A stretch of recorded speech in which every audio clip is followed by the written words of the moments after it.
आपण जास्तीत जास्त तुमचे प्रश्न समोर आणलेले आहे. 14 नंबरची लक्षवेधी श्रीमती उमा खापरे. अहो त्या उपाशी बसले. सभापती महोदय जेवून आले. तुम्ही सभापती महोदया अहो बाबासाहेब तुमची पाहायला गेला सभापती महोदया तर विषय फार गंभीर आहे. 14 नंबर एक मिनिट 14 नंबरची लक्षवेधी उत्तर आपण देणार आहे ना. मग ती पुकारली मी आता उत्तर त्यांचं पुकारल्यावर द्यायचं. केलं त्यांनी अजून मांडलं नाही आहे. ऐकून घ्या. लक्षवेधी क्रमांक 195 14 इथला क्रमांक वाचायचा. सूचना क्रमांक वितरित केल्याप्रमाणे. बसा. धन्यवाद सभापती महोदया. सभापती महोदया खरं हा अतिशय महत्त्वाचा विषय आहे आणि जीवाला लागण्यासारखा विषय आहे. बीड जिल्ह्यातील ऊसतोड मजूर महिलांची मोठ्या प्रमाणात गर्भपिशवी काढणे हा विषय हे लक्षवेधीच्या माध्यमातून मांडत आहे. सभापती महोदया मला खूप चांगलं वाटलं की आपण समोर आहात कारण आपण ह्या कमिटीमध्ये आपण स्वतःच्या तुमच्या अध्यक्षतेखाली 26 जून 2019 नंतर आता 2024 ते 25 मध्ये जवळजवळ 843 महिलांची गर्भपिशवी काढली गेलेली आहे.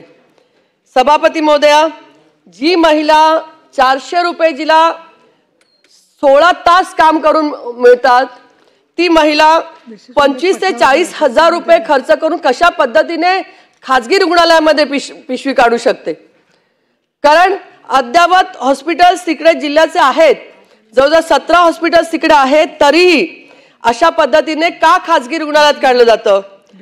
सभापती महोदया मला तर ह्या बाबतीत शंका अशी आहे की जे मुकादम आहेत ते मुकादम ह्या संदर्भामध्ये जर पाहिलं तर ऊसतोड महिला ज्या आहेत म्हणजे साखर कारखान्याला लागणारा मजुरांचा पुरवठा हा ऊसतोडणी वाहतूकदार किंवा मुकादम यांच्याशी करार करून केला जातो.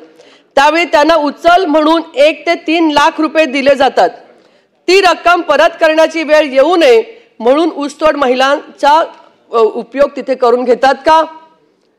गर्भाशयाची पिशवी काढून त्या तिथे समजा त्या प्रेग्नंट राहिल्या किंवा त्यांना तिथे पाळी आली तर त्या तिथे काम नाही करू शकत कारण ते खूप मेहनतीचं काम आहे कष्टाचं काम आहे म्हणून अशा पद्धतीचा अत्याचार ह्या बिचारा गरीब महिलांवरती केला जातो. माझा मी स्पेसिफिकली प्रश्न विचारणार कारण हा विषय महत्त्वाचा आहे. त्याच्या बाबतीत मला शासनाचं उत्तर पाहिजे की ह्यांची पिशवी म्हणून काढली जाते का की 1 ते 3 लाख रुपये दिले जातात ती रक्कम परत करण्याची वेळ येऊ नये म्हणून काढली जाते का हा माझा एक प्रश्न आहे. तसंच ऊसतोड करणाऱ्या महिलांची आरोग्याची काळजी घेण्याची शासन ऊसाच्या परिसरातील कायमस्वरूपी तसेच त्यांच्या मूळ गावीही आरोग्याच्या समस्या सोडवण्यासाठी कोणती व्यवस्था करतात काय व्यवस्था करतात आपण हा माझा एक प्रश्न आहे. लोकनेते गोपीनाथ मुंडे ऊसतोड कामगार महामंडळ शासनाने स्थापन केलेले असून या महामंडळाला अद्यापपर्यंत पूर्ण वेळ कर्मचारी पुरेशी कार्यालयात नसल्याने या महामंडळाचे कामकाज सक्षमपणे अद्याप सुरू झाले नाही हे खरं आहे का. तसंच या महामंडळाला प्रत्येकाला त्यांच्या मागे व वर्षाला कोट्यावधी रक्कम रुपये येत असतानाही ऊसतोड कामगारांच्या कल्याणकारी कोणत्या योजना केल्या जातात याचं उत्तर शासनाने मला द्यावं. अध्यक्ष महोदया आत्ताच श्रीमती उमा खापरे यांनी हा प्रश्न मांडलेला अतिशय महत्त्वाचा आहे. सभापती महोदया हा विषय सहकार विभागाशी निगडीत नसून याच्यामध्ये अनेक विभाग गुंतलेले आहेत. सार्वजनिक आरोग्य विभाग आहे महिला बाल विकास आहे कामगार विभाग आहे सामाजिक न्याय विभाग आहे याच्याविषयी संबंध येतो. सार्वजनिक आरोग्य विभागामार्फत या महिलांची आणि सर्व ऊसतोड मजुरांची कामगाराची हंगाम सुरू होण्यापूर्वी आणि हंगाम सुरू झाल्यानंतर 2 वेळा त्यांची तपासणी केली जाते. सार्वजनिक आरोग्य विभागामार्फत गर्भाशय पिशवी काढण्यापूर्वी जिल्ह्याच्या सिव्हिल सर्जन यांची परवानगी घेणे बंधनकारक केले आहे. सन 2019 नंतर आजपर्यंत बीड जिल्ह्यामध्ये अशा एकूण अशा 267 शस्त्रक्रिया करण्यात आलेल्या आहेत. सभापती महोदया, सार्वजनिक आरोग्य विभागाने पुरविलेल्या माहितीनुसार बीड जिल्ह्यातील ऊसतोड कामगाराची संख्या सभागृहात साधारणतः 1.25 लाख आहे. त्यापैकी जवळजवळ 78,000 इतक्या महिला आहेत. या महिलांची ऑक्टोबर 2024मध्ये म्हणजे हंगाम सुरू होण्यापूर्वी आरोग्य विभागामार्फत त्याची तपासणी करण्यात आलेली होती आणि त्यामध्ये साधारणतः 15,000 इतक्या महिला गरोदर संख्या आढळण्यात आलेली आहे. यापूर्वी 2019मध्ये विद्यमान उपसभापती नीलम गोरेताई यांच्या अध्यक्षतेखाली या विषयाबाबत एक समिती स्थापन केलेली आहे आणि त्या समितीच्या वारंवार बैठका होऊन त्यामध्ये समितीच्या अध्यक्षांनी दिलेल्या निर्देशानुसार स्वतंत्ररित्या कारवाई करण्यात येते. या समितीची आज देखील एक आढावा बैठक आयोजित करण्यात आली आहे. माननीय उच्च न्यायालयाने दिनांक 17/3/2025 रोजी रिट पिटिशन क्रमांक 1/2023 मध्ये दिलेल्या निर्देशाच्या अनुषंगाने शासनाने 28 एप्रिल 2025 रोजी एक शासन निर्णय निर्गमित करून उच्च न्यायालयाने दिलेल्या निर्देशाचे तंतोतंत पालन व्हावे या अनुषंगाने प्रत्येक जिल्हा स्तरावर जिल्हा अधिकारी यांच्या अध्यक्षतेखाली वेगवेगळ्या डिपार्टमेंटची समिती स्थापन करण्यास निर्णय घेतलेला आहे. या समितीमध्ये सामाजिक न्याय विभाग आहे, महिला बाल विकास विभाग आहे, शालेय शिक्षण विभाग आहे, गृह विभाग आहे, अन्न नागरी पुरवठा विभाग आहे, ग्रामीण विकास आहे, सार्वजनिक आरोग्य विभाग आहे. या प्रतिनिधीचा समावेश या समितीमध्ये करण्यात आलेला आहे. या समितीने वारंवार बैठका घेऊन उच्च न्यायालयाच्या आदेशाची तंतोतंत पालन होईल याकडे लक्ष देण्याच्या सक्त सूचना देण्यात आलेल्या आहेत.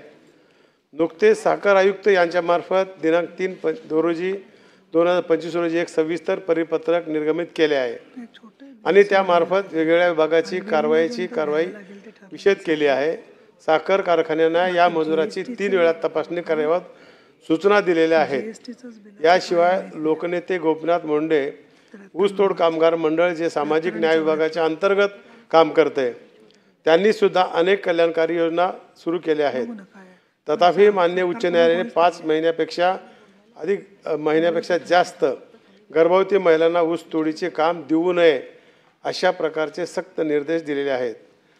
निर्देश कारवाई करताना सदर महिलांचा बुडालेला रोजगार विचारात घ्यावा लागेल आणि त्यामुळे महिलांसाठी एखादी योजना सुरू करण्यासाठी त्यांच्या बुडालेल्या रोजगाराची त्या काळामध्ये ही योजना माध्यमातून कशी भरपाई करता येईल या संदर्भामध्ये सुद्धा देखील आम्ही या ठिकाणी प्रयत्न करत आहोत.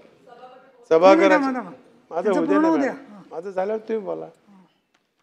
सभागृहाच्या भावना लक्षात घेऊन या तिन्ही विभागाशी आणि आता जे याच्यामध्ये नावं आले आहेत आमच्या भगिनीचे आहे खापरे मॅडम, प्रवीण दरेकर आहेत, प्रसाद लाड आहेत, निरंजन डावकरे आहेत, प्रवीण फुके आहेत, सदाशिव खोत आहेत.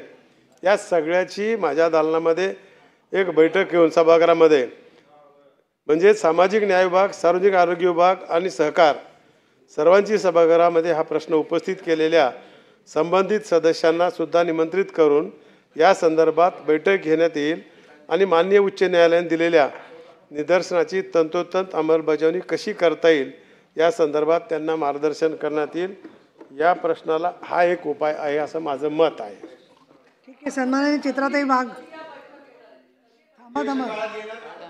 त्यांचं चित्राताई. धन्यवाद सभापती महोदय. या विषयावर आपल्यापेक्षा चांगला अभ्यास आणि कुणाचा नसावाच असं मला विश्वास आहे.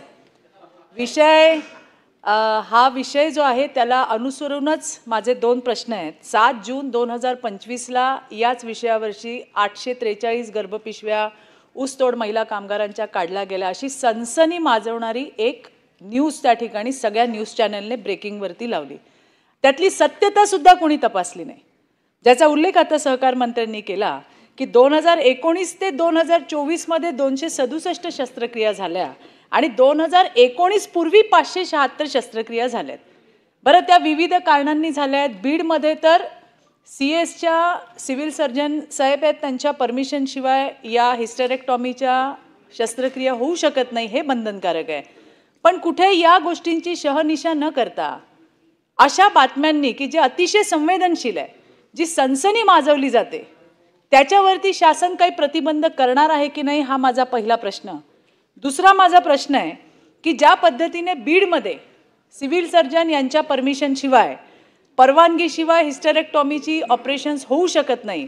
सभापती महोदय, मला हे तुम्हाला सांगायचं आहे की जर बीडमध्ये होत नाही तर तुळजापूरला जातात, सोलापूरला जातात. आज धुळे जिल्ह्यामध्ये सुद्धा मोठ्या प्रमाणात ऊसतोड कामगार आहेत.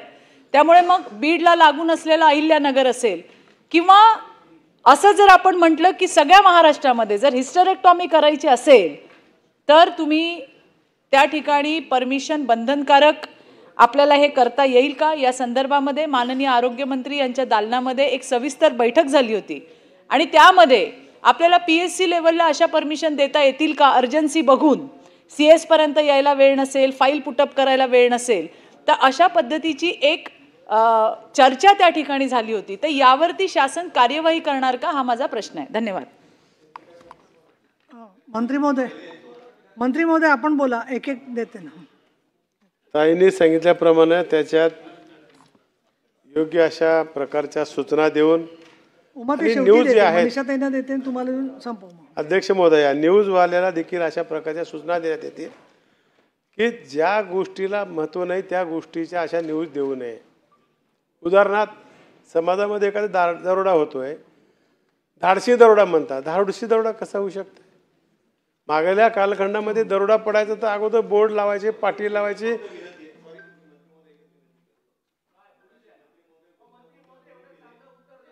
महत्व नाही त्याची न्यूज देऊ नये, फक्त आपण टाळावे अशी माझी विनंती. बरोबर आहे. महत्व नाही म्हणजे ऊसतोड कामगारांच्या गर्भाशयाच्या पिशव्यांना काढून टाकण्याच्या संदर्भातला विषय महत्वाचा नाही असा अर्थ ध्वनी होतो असं ते म्हणतात. तसं नाही, असं नाही, पण अर्थ होऊन असं नाही, असं म्हणायचं नाही डावकरे साहेब.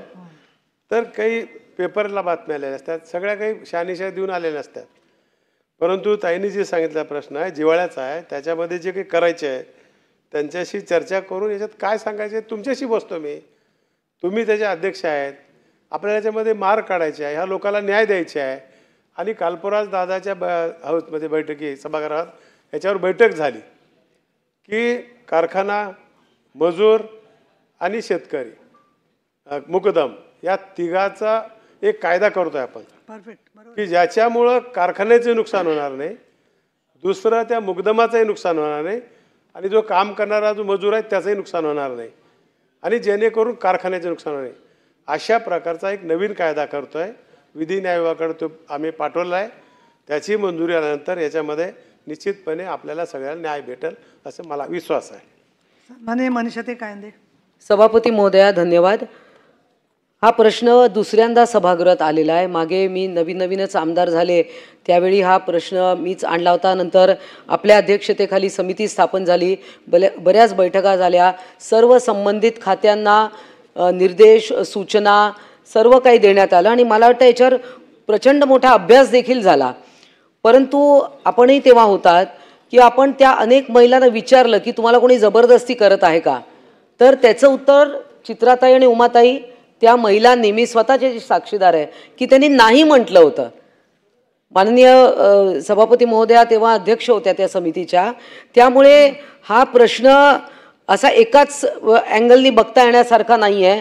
त्याला विविध पैलू आहेत, विविध बाजू आहेत आणि त्यांच्या आरोग्याचा प्रश्न आहे, त्यांचा तो कधीकधी आपण म्हणून त्यांच्या तो अधिकाराचा प्रश्न आहे की त्यांना तो जबरदस्ती कोणी शस्त्रक्रिया करायला लावते की ते स्वेच्छेने करतायत. हा खूप कॉम्प्लिकेटेड विषय आहे. त्यांच्या रोजच्या उदरनिर्वाहाचा देखील तो प्रश्न आहे. त्यांना तिकडे जाऊन ऊसतोडणीचं काम पण करायचं असतं. फक्त आपण आपल्या मंत्रालयाच्या आणि आपल्या अखत्यारीत एवढंच आम्ही विचारू इच्छितो की या महिलांची रेग्युलर तपासणी, आरोग्य तपासणी होते आहे का आणि सिव्हिल सर्जन मार्फत हे त्यांच्या खरोखरच ती रिक्वायरमेंट आहे का हिस्टेक्टॉमी करण्याची, याचा वेळोवेळी मला वाटतं एक वार्षिक अहवाल आपण देणार का. धन्यवाद. ते 3 वेळेस या तपासण्या केल्या जातात आणि ज्या महिला अशा प्रकारच्या आहेत, आम्ही सामाजिक न्याय विभागाला त्यांच्याकडे काही फंड आहे तर त्यांची जी नुकसान भरपाई होती त्या महिलांची, त्यांना देखील आम्ही तशा प्रकारच्या सूचना देणार आहोत की ह्या नुकसान भरपाईमध्ये आपण त्यांना इनिशिएटिव्ह द्यावं. अशा प्रकारची आम्ही पुढील कारवाई करणार आहोत. उमाताई खापरे. धन्यवाद सभापती महोदया. मनीषाताईंनी हा प्रश्न आधीच घेतला होता. आता मला काही डिबेट आपल्याला इथे करायचं नाही. आपणही समजू शकता, सर्व सभागृहही समजू शकतो, ताई आपणही समजू शकता की कामगार म्हटल्यानंतर त्यावेळेला त्यांच्या हाताला काम मिळत असतं. त्यामुळे ती महिला म्हणणार नाही की माझं जबरदस्ती केलं गेलं, कारण तिला बिचारीचं तिचं पोटावरचं हातावरचं पोट असतं, ती काय सांगू शकत नाही. हे डिबेटचा विषय नाहीये. ह्या गरीब महिलांच्यासाठी ज्या पद्धतीने केलं जातं आणि ज्या पद्धतीने हे आता मंत्री महोदयांनी उत्तर दिलं की त्यांची तपासणी केली जाते, ते कारवाई करतोय. मला असं वाटतं की 2019 पासूनचा जो हा विषय आहे तो आतापर्यंत अशा नियोजनामध्ये आला पाहिजे होता की तो परत सभागृहात आलाच नाही पाहिजे होता.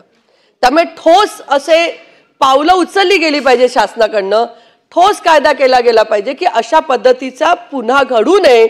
म्हणून त्यासाठी आपण ही बैठक लावणार आहात म्हणालात. ती बैठक, आपली बैठक अधिवेशनाच्या पूर्वी लावावी अशी मी आपणाला विनंती करते. अधिवेशन काळातच लावावी अशी मी आपणाला विनंती करते, म्हणजे ह्याच्यामध्ये काहीतरी ठोस निर्णय घेता येईल. आणि आज मला सांगा की आपण कधी घेणार आहात.